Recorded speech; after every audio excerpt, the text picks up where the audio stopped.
dans les moyens de communication, dans les communautés chrétiennes. Fin de citation. Le temps de carême, un cheminement de conversion par le jeûne. Le jeûne constitue une pratique concrète qui dispose à l'accueil de la parole de Dieu.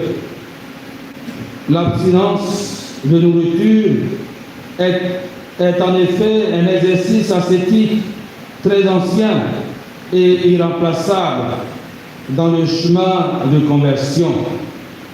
Parce que très souvent, on dira, bon, c'est pas seulement de nourriture, de manger et jeûner autrement. C'est vrai.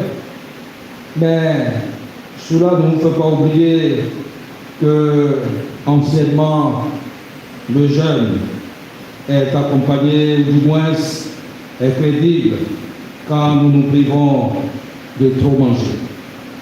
Trop. De limiter ce que nous mangeons et d'éviter ce qui peut nous rendre lourds et inefficaces. C'est pourquoi, à la fin, ou du moins les vendredis, on nous demande de venir déposer dans le panier ce que nous avons mis de côté. Et je rappelle ça souvent, ce n'est pas des réserves qu'on doit récupérer après. Si je mangeais un sac de riz en famille, je vais manger la moitié, et puis quand le carême va finir, ça me fera plusieurs moitiés, et je vais continuer. Tu n'as rien fait. Tu n'as rien fait. Voilà.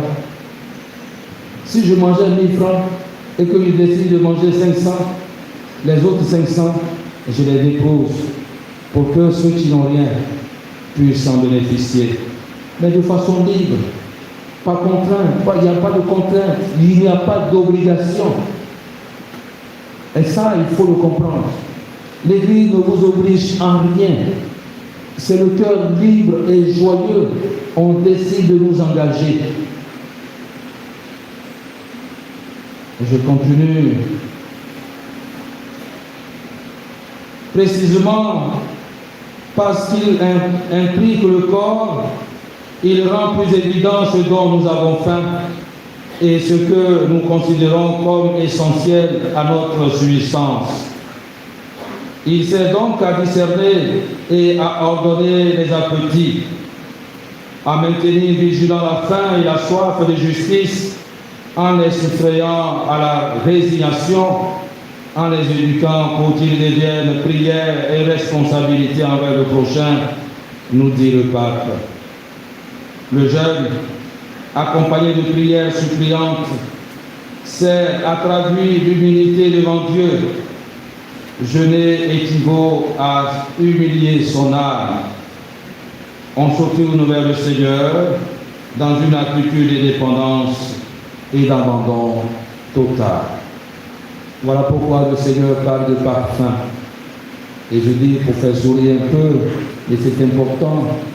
Alors, nous commençons le jeûne avec nos frères musulmans. Hein. Ils sont aussi. Voilà. Et ils ne font pas le carême, mais ils font le jeûne avec nous. Alors, il faut, je n'ai pas dit vous faire remarquer, mais il faut qu'on fasse quand même une petite différence. Vous n'êtes pas là pour cracher. Oui, parce que je me suis interdit de boire de l'eau. Bon. Et donc, je ne veux pas avaler la salive. Qui a dit ça?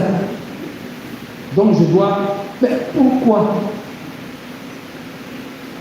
Et puis, je suis dans ma voiture, je vais cracher sur les autres. Si vous faites ça, venez vous confesser. Avalez bien votre salive. Tout à l'heure, vous allez communier, non? Vous allez avaler la salive, non? Donc, savez-vous si vous avez fait ça, votre journée est gâtée? Non. Bon, on est ensemble, on regarde Dieu ensemble, mais il y a des éléments qui nous caractérisent, frères et sœurs.